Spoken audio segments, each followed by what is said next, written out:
what if I'm not in math? What if I'm in like chemistry or bio or something like that? You're saying that you could do this with any STEM class. Are there programs like that are different, that are like, maybe, I don't know, maybe Kahoot can be used with any subject, but Desmos is more of a math science tool. But what would be how would you do it with other subjects?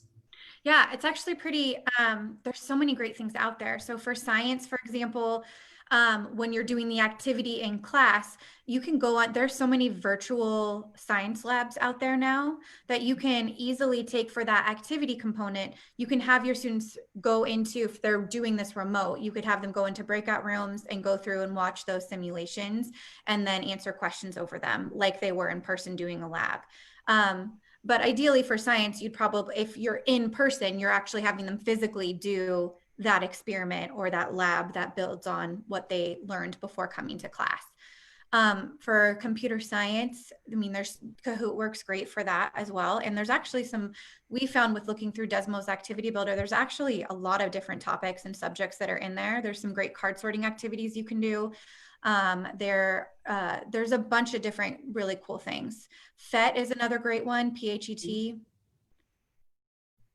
Yeah, and I was going to say Desmos just did a slight, I don't want to say overhaul, but they have changed the way their platform looks, and they've added a tab with even things like check-ins, like just a check-in, how's your class doing? And I'm sure it's in response to things that are going on in the world, but you could put a slide at the beginning of your activity builder, how are you feeling about the material? And students can do a little slider, and you as the instructor can see your whole class's response, and then also see them individually, and then have something like that, a check-in at the end. That could really be used with almost any subject.